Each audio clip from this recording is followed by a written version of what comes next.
The private jet hit the mountain at 11:47 p.m. during the worst blizzard Colorado had seen in 20 years. Edward Morrison was splitting firewood behind his cabin when he heard the explosion echo through the peaks. He stopped mid-swing, listening. The sound was unmistakable. Aircraft impact, followed by the deep rumble of an avalanche starting. Ed grabbed his emergency pack and headlamp without hesitation. Someone had just crashed on his mountain, and at 11,000 feet in a whiteout blizzard with temperatures at -15, they had maybe an hour before hypothermia killed them. What Ed didn't know yet was that the 6 people stumbling toward his cabin through the snow weren't ordinary crash survivors. They were Chinese intelligence operatives on a mission to steal encrypted defense data from a secret facility 30 miles away. And they were about to discover that the quiet old man living alone in a mountain cabin used to be the Navy's best cryptologist. Welcome to Secrets Never Told. Before we dive into this story of isolation, deception, and invisible warfare fought in silence, drop a comment telling us where you're watching from. And if you believe the most dangerous people are often the ones nobody notices, hit that subscribe button. Edward Morrison had been living in the mountain cabin for 8 years. The cabin sat at 11,000 feet in the Colorado Rockies, accessible only by a 4-mile hiking trail. It was owned by a wealthy Denver family who used it twice a year. They paid Ed to maintain it. Perfect for a man who wanted to disappear. Ed was 61, gray-bearded, weathered, lean from cutting firewood and hiking. He looked like every mountain hermit who'd given up on civilization. Locals knew him as Ed the Caretaker, quiet guy, kept to himself. They had no idea what he was running from. Edward Morrison had spent 28 years with the Navy as a cryptologist, the last 15 working with NSA on code breaking. He'd been one of the best, cracking Chinese military encryption, Russian diplomatic codes, terrorist communications. Then one day he decoded something he wasn't supposed to see, a domestic surveillance program violating every privacy law. Ed reported it. 3 days later, his security clearance was revoked. 2 weeks later, forced retirement. So, Ed took his pension and disappeared into the mountains. No phone, no internet, just a CB radio and a life so simple it required no passwords, no encryption, no secrets. Until tonight, Ed found them 40 minutes after the crash. 6 people stumbling through waist-deep snow, barely visible in the blizzard. Wrong clothing, business casual, light jackets, unprepared. Bleeding, limping, dying. "Follow me," Ed shouted. "Cabin's half a mile." The hike back was brutal. 50-mile-per-hour winds, 10-foot visibility. But Ed knew these trails by heart. The cabin appeared like salvation. Ed got them inside, started coffee, let them warm by the fire. He studied them while they thawed. 4 men, 2 women, Asian, Chinese, he guessed, minimal accents. But Ed noticed things. Tactical spacing around the room, command structure, the way they watched him with assessment rather than gratitude. One man kept his jacket closed, despite the heat, protecting something. These weren't ordinary passengers. "I'm Ed Morrison," he said. "I maintain this cabin. Lucky you found it." "Very lucky," the older man said. Perfect English. "I'm David Chen. We were flying Denver to Salt Lake. Hit turbulence. Lost control. Pilot didn't make it?" "No. Died on impact." Ed nodded, but he was thinking, Denver to Salt Lake is northwest. This mountain is northeast. Wrong direction entirely. "Storm's supposed to last 72 hours, Ed said. "Search and rescue won't be able to get here until it clears. We're stuck together for 3 days. The 6 exchanged glances. Not worried glances. Calculating glances. "We appreciate your hospitality," Chen said. "I'm sure we can make appropriate arrangements once we're rescued." "No arrangements necessary," Ed said. "Just doing what anyone would do." He went to the kitchen to prepare food, but he was thinking hard. Something was very wrong. These people were lying about everything. The question was, what were they really doing here? Ed learned the answer 2 hours later when he went outside to check the generator. Through the cabin window, he saw one of the men open his jacket and pull out a laptop. Military-grade, ruggedized case. The man opened it, typed something, cursed. Then he called Chen over and they had a tense conversation Ed couldn't hear. When Ed came back inside, the laptop was gone. "Generator's good," Ed announced. "We've got power and heat for the duration." "How long have you lived up here?" one of the women asked. Her name was supposedly Lisa. 8 years. Quiet life, just me in the mountains. "Don't you get lonely?" "Lonely's better than complicated," Ed said, which was true. Over the next few hours, Ed played the role perfectly. Simple mountain man. A little slow, a little too friendly, completely non-threatening. He cooked them dinner, venison stew, bread, coffee. He told rambling stories about wildlife and weather. He asked no probing questions, and while he did all that, he was observing everything. The laptop was definitely military hardware. Ed had seen enough of them at Fort Meade to recognize the model. Secure communications device, encrypted storage, designed for field operations. Whatever was on that laptop was valuable enough that these 6 people had risked flying through a blizzard to transport it. Around midnight, Ed excused himself to sleep in the back bedroom. "You folks take the main room. More space, closer to the fire. I'll be fine in back." But he wasn't sleeping. He was thinking. 6 Chinese operatives, military laptop, flying wrong direction from Denver. And 30 miles west of this cabin, hidden in the mountains, was the Rocky Mountain Arsenal, a former chemical weapons facility that had been converted into a classified Defense Department research site. Ed knew about it because NSA had monitored its communications for years. The pieces clicked together. These weren't crash survivors. This was an intelligence operation that had gone wrong. They'd been trying to infiltrate or exfiltrate from the Arsenal facility. The blizzard had forced their plane down. Now they were stuck here with whatever they'd stolen, waiting for the storm to clear. And they thought Ed was just some harmless mountain hermit who'd never notice anything. Ed smiled in the darkness. They had no idea who they were trapped with. The next morning, Ed tested them. CB radios acting funny. Storm interference. I'm not great with electronics. Relief on their faces. They wanted communication cut. "I could look at it," one man offered. Kevin. Ed watched him subtly disconnect a wire. "Looks fine. Probably the storm." Now Ed knew for certain. They wanted to stay hidden. Ed worked on his plan. Hidden in his bedroom. Emergency supplies, a charged satellite phone, portable Wi-Fi, and an NSA-issue laptop with decryption software that technically didn't exist. If he could access their laptop, he could learn what they'd stolen. If he could get the sat phone working, he could call it in. But that required getting past 6 trained operatives. His advantage? They underestimated him completely. Day 2 of the blizzard. The storm was getting worse. Wind howled around the cabin. Snow piled 6 feet deep outside. Temperature dropped to -20. Nobody was leaving this mountain for at least another day. The tension in the cabin was rising. The operatives were professional, but 72 hours in close quarters with a mission compromised was wearing on them. They snapped at each other, made mistakes. Ed noticed Chen and another man, the one they called Marcus, having a heated argument in Mandarin. Ed didn't speak Mandarin, but he understood body language. Marcus wanted to do something. Chen was saying no. They were arguing about Ed. Ed pretended not to notice. He just kept being helpful, friendly, non-threatening. That afternoon, opportunity came. Lisa got sick. Altitude sickness combined with stress. She was vomiting, dizzy, needed to lie down. Chen assigned Kevin to watch Ed while the others dealt with Lisa. Kevin was young, maybe 28, probably his first field operation. Ed engaged him in conversation while working on carving wood by the fire. "You from around here originally?" Ed asked. "California, Bay Area tech industry?" "Yeah, software engineer." Kevin caught himself. "Was before this. Must be scary, the crash and all." "Yeah, scary." Ed kept carving, kept talking, keeping Kevin relaxed. Then, casually, "I'm heading out to check the generator. Wanna come? Gets boring sitting inside." Kevin hesitated, looked toward Chen, but checking a generator seemed harmless. "Sure." Outside, the wind was brutal. Ed led Kevin to the generator shed, showed him the equipment, explained how it worked. Long enough for Kevin to get cold, distracted, miserable. When they came back inside, Ed made hot chocolate for everyone, including a special cup for Kevin, with a generous shot of whiskey Ed kept for emergencies. "Warm you up from the inside," Ed said with a friendly smile. Kevin drank it gratefully. So did the others when Ed offered, all except Chen, who waved it off. An hour later, Kevin was drowsy. 2 hours later, he was asleep in a chair. The others were groggy, relaxed, less alert. Chen noticed, looked at Ed with suspicion, but Ed just shrugged. "Altitude and stress gets everybody eventually. I should have warned about mixing alcohol with thin air." Chen didn't look convinced, but what could he do? It wasn't like Ed had access to sedatives. It was just whiskey and altitude. An honest mistake, except it wasn't. Ed had calculated exactly how much alcohol, combined with altitude, combined with exhaustion and stress, would lower their alertness without making it obvious. At 2 a.m., Ed made his move. He got up quietly, went to the back bedroom, retrieved his kit, the satellite phone, the laptop. He had maybe 20 minutes before someone checked on him. The operative's laptop was in Marcus's pack near the fire. Ed could see it from where he stood. Getting it would be impossible without waking someone, unless Ed didn't need to physically access it. Ed opened his NSA laptop, activated the WIFI hotspot. Then he pulled out something else from his kit, a small device about the size of a USB drive. It was an active network scanner, the kind NSA used for remote penetration testing. Ed had borrowed it along with the laptop years ago. He activated the scanner and waited. If the operative's laptop had any wireless capability active, which military laptops often did for field communications, the scanner would find it. 30 seconds later, connection detected. Ed smiled. They'd left Wi-Fi and Bluetooth active, probably so they could communicate with extraction teams once the storm cleared. Rookie mistake. Or maybe not rookie. Maybe just inevitable when you're using technology that needs connectivity. Ed's NSA laptop began probing the military laptop security. Encryption was high-level, military-grade. 28 years ago, it would have taken Ed days or weeks to crack. But Ed had spent 28 years becoming one of the best cryptologists in the world. And the NSA software on his laptop was designed specifically to break military encryption. The key was finding patterns. Every encryption system had weaknesses, mathematical patterns, implementation flaws, human errors in key generation. Ed had made a career out of finding those patterns. He worked in silence, fingers moving across the keyboard like a concert pianist. Code scrolled across his screen. His software probed, tested, analyzed, looking for the crack in the armor. 15 minutes later, access granted. Ed was in. He had maybe 5 minutes before security protocols locked him out or someone woke up and noticed. He navigated quickly through the laptop's files. What he found made his blood run cold. Blueprints for the Rocky Mountain Arsenal facility, guard schedules, security protocols, and most damning, detailed specifications for a prototype directed energy weapon system being developed there. A weapon that could disable electronics from miles away, satellites, missiles, communications. A weapon that could change the balance of military power. The Chinese hadn't stolen data from the facility. They'd stolen the intelligence needed to steal the actual weapon in a future operation. Ed copied everything to his own laptop. Then he backed out of their system, erased his digital footprints, shut down his equipment. He was back in bed when Chen came to check on him 20 minutes later. Ed pretended to be asleep, snoring softly. Chen stood in the doorway for a long moment, suspicious, then left. Day 3 of the blizzard. The storm was finally weakening. Weather reports. Ed could receive radio, even if he couldn't transmit. Said it would clear by evening, which meant extraction would come tonight or tomorrow morning. Ed had maybe 12 hours to act. He waited until afternoon, then took the satellite phone outside, claiming he was checking snow depth around the cabin. In reality, he was getting far enough from the cabin that the phone signal wouldn't be detected. The phone took 3 minutes to acquire satellite signal. Then, Ed dialed a number he'd memorized decades ago, but never forgotten. NSA Emergency Hotline. This is Edward Morrison, former Navy cryptologist. Service number 2847-9163-7734. I have a situation requiring immediate response. The voice on the other end was professional, skeptical. Mr. Morrison, your security clearance was revoked in 2017. This line is for active personnel only.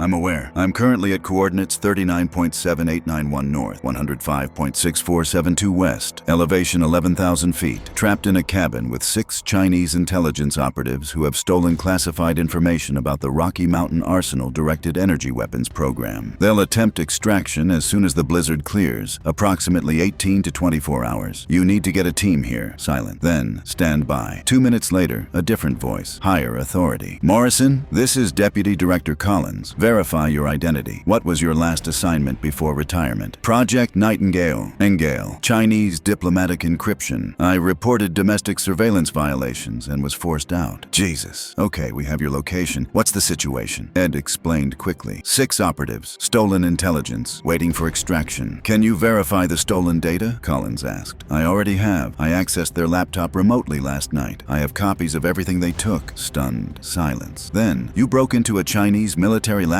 Morrison, you're a civilian. I'm a cryptologist who doesn't like enemies stealing our weapons. Can you get a team here or not? Blizzard's still bad. Earliest we can get helicopters in is tomorrow morning. Can you maintain the situation until then? They think I'm just a harmless mountain man. I can maintain. Be careful. Chinese intelligence doesn't leave witnesses. Ed hung up, went back inside. Chen was waiting for him. Where did you go? Checking if the trail's passable yet. It's not. Still 6 feet of snow. Chen studied him. You seem very calm for someone trapped with strangers.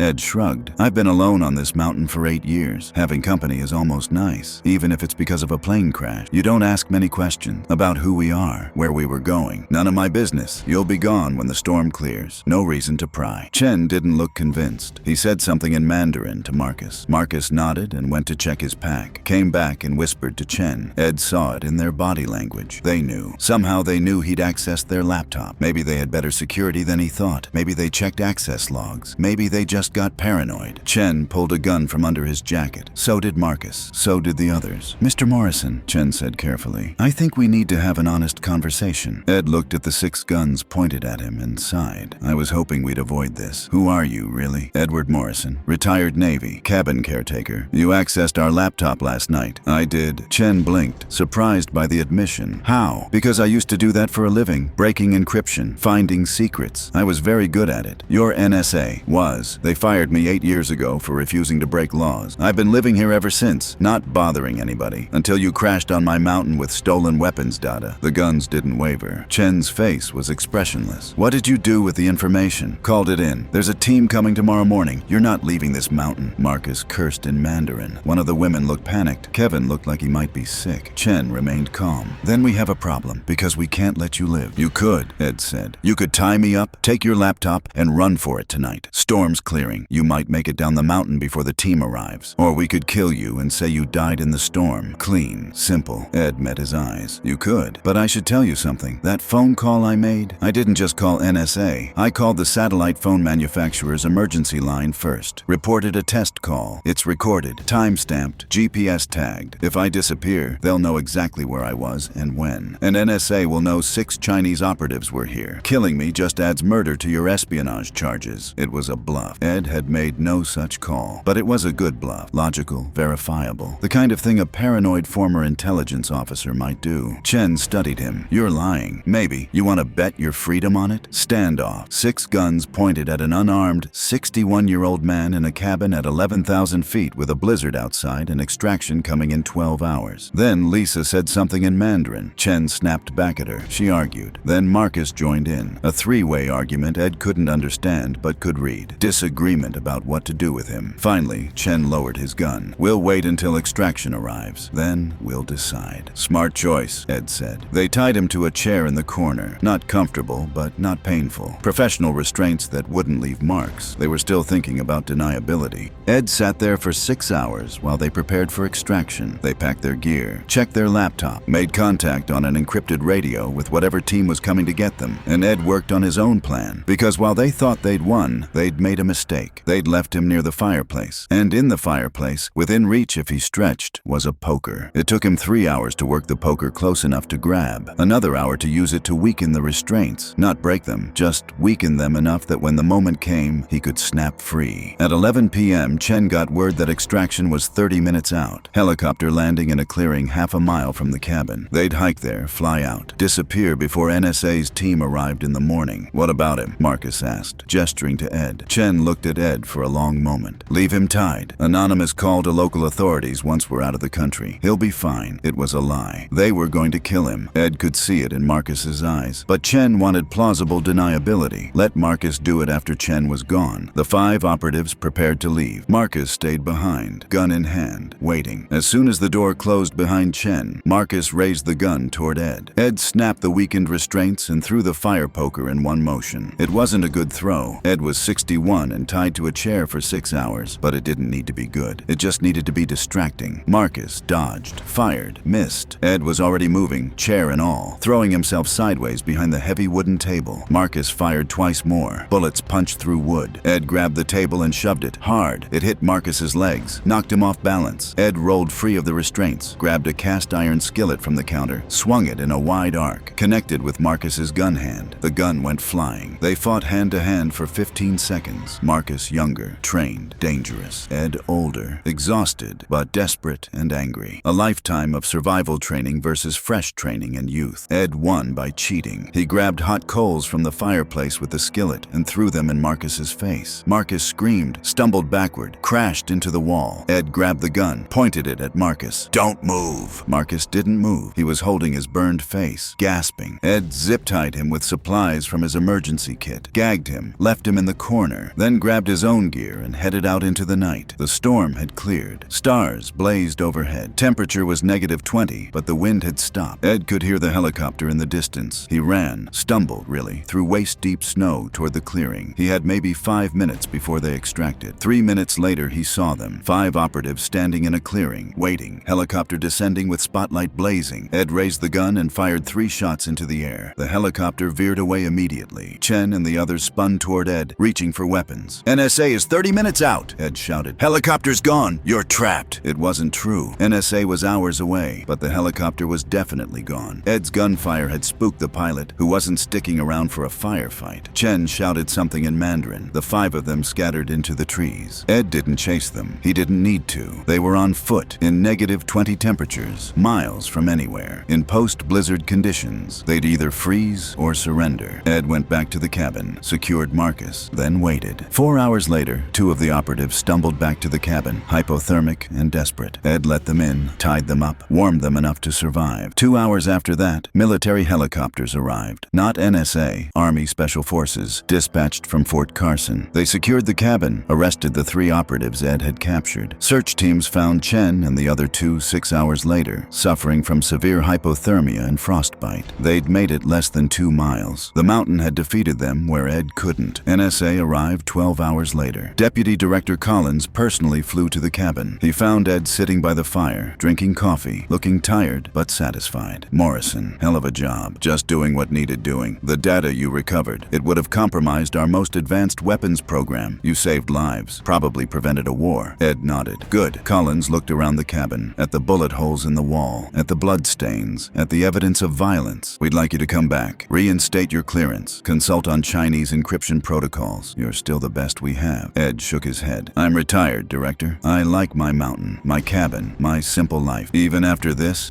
especially after this. This was an exception. One time, go back to your world of secrets and lies and surveillance. I'll stay here with the trees and the snow and the quiet. Collins studied him. If you change your mind. I won't. Collins left. The military left. Eventually, Ed was alone again in his cabin on the mountain. 3 weeks later, Ed received a letter. No return address. Inside was a handwritten note. Mr. Morrison, you cost my country a valuable intelligence operation. You humiliated trained operatives. You proved that one man with knowledge and courage is more dangerous than 6 with guns. I respect that. We will not forget you, but we will not come for you either. You have earned your peace. Live well in your mountain cabin. Ed burned the letter, then went outside to chop firewood, because firewood didn't lie. Firewood didn't betray. Firewood just kept you warm when the world was cold. 6 months later, a family from Denver came to use the cabin for a ski vacation. They found Ed outside, splitting logs with mechanical precision. You're the caretaker? The father asked. That's me, Ed Morrison. Been keeping this place running for 8 years. Must be lonely up here all alone. Ed looked at the mountains, the endless peaks, the infinite sky. Lonely's better than complicated, he said, and he meant it. What makes someone truly dangerous? Is it weapons, training, youth, or is it knowledge, experience, and the will to act when others won't? Share your thoughts below. At Secrets Never Told, we believe the most powerful weapon is a mind that refuses to quit, and the most dangerous person is the one everyone underestimates. Until next time, remember, protection comes from unexpected places, and the quiet person living a simple life might be the one standing between you and disaster, fighting battles you'll never know about, asking for nothing in return except to be left alone.